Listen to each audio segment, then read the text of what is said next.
기자회견은 은성의 비열함을 만천하에 공개했고, 은성은 이 일을 무마시킬 수 있는 유일한 방법은 홍해인을 설득해서 다시 기자회견을 여는 것밖에 없다고 생각했습니다. 기자회견이 끝나고 건강에 무리가 온 홍해인은 대기실에서 쓰러지고 말았고 백현우에 의해서 응급실에 옮겨진 상태였습니다.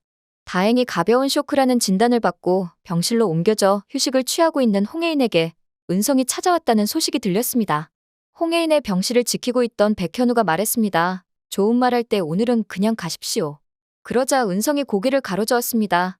아직 혜인이가 어느 병원에 있는지 아는 기자들이 없는 것 같기는 한데 곧 이곳으로 기자들이 몰려올 거예요.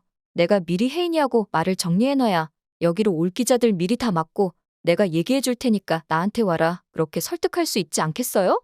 백현우는 기자들을 구실로 삼아 홍해인을 한번 봐야겠다는 은성의 말을 믿을 수가 없었습니다.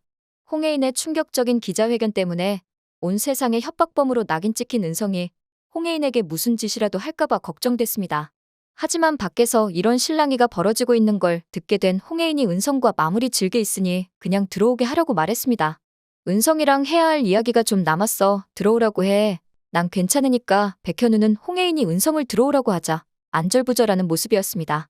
병실 밖에서 기다리던 백현우는 일부러 병원 밖으로 나가 정문 앞에서 은성을 기다리기로 마음먹었습니다. 은성의 얼굴을 다시는 보고 싶지 않았지만 혜인과 은성 사이에 마무리할 이야기가 있는 것처럼 백현우도 은성과 정리할 이야기가 있기 때문이었습니다.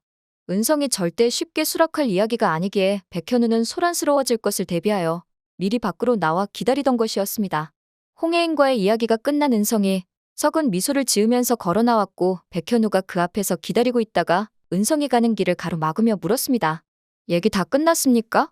가뜩이나 홍혜인에게 한 소리를 듣고 자존심이 구겨질 대로 구겨진 은성은 백현우가 자기 앞에 서 있는 모습을 보자 자기 자신이 그렇게 초라하게 느껴질 수가 없었습니다. 자기는 홍혜인이라는 사람의 눈에 들기 위해 미국 유학도 다녀오고 국제적인 투자 전문가도 됐지만 오히려 홍혜인에게 쓰레기 같은 취급을 받는 상황이 되고 말았는데 백현우 이 남자는 홍혜인의 진실한 사랑을 받는 사람이었으니까요. 하지만 남은 거라곤 자존심밖에 없던 은성이 이런 자신의 마음을 티낼 수는 없었습니다. 오히려 자기 입장에서는 세상 가장 부러운 남자인 백현우의 자존심을 긁어버리는 것이 오히려 자신의 자존심을 회복하는 일 같았습니다. 은성이 입술을 삐죽거리며 물었습니다. 백현우 씨, 아직 혜인이 옆에 붙어있는 이유가 뭡니까? 은성이 비열하고 간사하게 백현우의 자존심을 짓밟으려고 일부러 무시하는 말을 했지만 백현우의 IQ는 무려 150으로 은성의 이런 관계에 넘어갈 리가 없었습니다. 백현우는 콧방귀를 뀌며 대답했습니다. 그걸 내가 왜 그쪽한테 말해야 합니까? 백현우가 쉽게 넘어오지 않자 은성은 백현우를 좀 더 도발하기로 했습니다. 죽을 병에 걸렸다니까 갑자기 없던 감정이 생겼어요? 아니면 버티다 보면 뭐라도 생길 것 같나? 차라리 나한테 와요. 혜인이한테 떨어져만 주면 내가 백현우 씨 원하는 거 다 챙겨줄게. 희망보육원에서도 늘 무시만 당하고 미국에서도 암암리에 인종차별을 당하며 짓밟히며 살아오는 게 일상이었던 은성은 어떻게 하면 다른 사람의 감정을 상하게 하는지 그 방법을 너무 잘 알고 있는 비열한 인간이었습니다. 잠깐이지만 퀸즈그룹의 총수까지 되고 나니 더 눈에 뵈는 게 없는 상태였습니다. 비록 지금은 퀸즈그룹 법무팀장 대기발령 상태로 모든 상황이 안 좋긴 했지만 이 정도 수준 낮은 공격에 넘어갈 백현우가 아니었습니다. 백현우로 말할 것 같으면 IQ 150에 전국 10등 안에 드는 공부 실력으로 한일외고 영어과를 졸업한 후에 서울대 법대 마지막 신입생인 08학번으로 수석 입학 후 해병대 특수경호부대에서 군 생활을 마치고 다시 서울대로 복귀하여 수석 졸업 후 서울대 로스쿨 6기로 진학한 후에 우수한 성적으로 졸업하여 변호사가 되어 퀸즈그룹의 우수사원으로서 수많은 사건을 맡은 경험이 있는 사람이었습니다. 그동안 백현우가 직접 참여한 송사만 해도 수백 건에 달했기 때문에 온갖 종류의 인간들을 다 만나봤고 특히 은성처럼 이기적이고 수준 낮은 인간들이 타인을 어떻게 도발하는지 잘 알고 있었습니다. 백현우는 원래 은성과 하려던 말이 있었지만 은성 같은 인간은 대화가 통하지 않는다는 사실을 경험을 통해 알고 있었습니다. 선을 넘는 은성을 보고 은성 또한 그런 부류의 인간이란 걸 깨닫게 된 백현우는 입술을 꽉 깨물면서 하려던 말을 속으로 참았습니다. 나 많이 참고 있으니까 그냥 가라. 사실 백현우는 은성을 팰 수도 있었습니다. 해병대 특수경호부대에서 온갖 특공무술을 배웠고 군 복무 시절 사격으로 상도 여러 번 받았습니다. 형 백현태로부터 어렸을 적부터 복싱을 배워 복싱 대회에서 상을 받기도 했었습니다. 대화가 통하지 않는 은성에게 주먹이라도 한 대 날려버리고 싶었지만 젠틀맨인 백현우는 또 인내심을 발휘했습니다. 주먹이 온다는 건 이럴 때 쓰는 말이었습니다. 그렇게 백현우는 은성의 멱살을 잡았다가 풀면서 그냥 은성을 보내주려고 하였습니다. 하지만 하룻강아지 범 무서운 줄 모른다고 은성은 백현우가 자기를 살려준 건지도 모르고 가버리려는 백현우의 팔을 잡고 주먹질을 하려고 했습니다. 백현우의 주먹에 비하면 그 힘이 10분의 1도 안 되는 물주먹을 갖고 백현우에게 덤빈 것이었습니다. 엄청난 순간 판단력을 가진 백현우는 은성이 날리는 주먹을 몸을 돌려 가뿐하게 피한 뒤 자신의 오른손이 아닌 왼손으로 은성의 아구를 한 대 쳤습니다. 복싱 대회에서 상대방 선수들을 모두 KO시켰던 것으로 유명한 백현우의 핵주먹이었습니다. 물론 오른손으로 쳤다가는 일반인인 은성이 정말 죽을 수 있을 것 같다는 생각이 들었기에 일부러 왼손으로 때렸고 그마저도 힘을 빼서 가볍게 은성의 아구를 날렸지만 은성은 뒷걸음질을 치면서 쓰러졌고 간신히 벽을 잡고 버티어 섰습니다. 백현우가 한숨을 쉬면서 말했습니다. 내가 혜인이한테도 안 한 고백을 너한텐 하기 싫은데 내가 별짓을 다 해도 난 어디 안 가. 앞으로도 계속 주구장창 혜인이 옆에 있을 거야. 같이 있을 거야. 그러니까 꿈 깨고 꺼져. 은성에게 할 말을 속 시원히 한 백현우는 뒤돌아서 홍혜인에게로 돌아갔습니다. 은성은 쫓아가고 싶었지만 왼쪽 배 통증이 너무 심해 몸도 못 가눴습니다. 백현우의 힘 뺀 왼손 주먹 한 방에 목마저 힘이 풀려 말도 못하는 상황이 됐습니다. 은성은 자신의 차로 돌아왔고 백현우에게 맞은 게 억울해서 크락션을 머리로 내려치며 분노했습니다. 백현우가 많이 봐줘서 자기가 그 정도인 건 전혀 상상도 하지 못하는 모습이었습니다.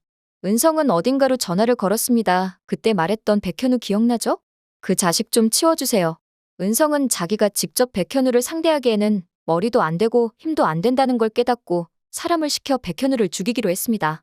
하지만 백현우는 심지어 운전마저 잘했기에 은성이 붙여놓은 깡패 무리와의 추격전도 아주 쉽게 빠져나올 수 있었습니다.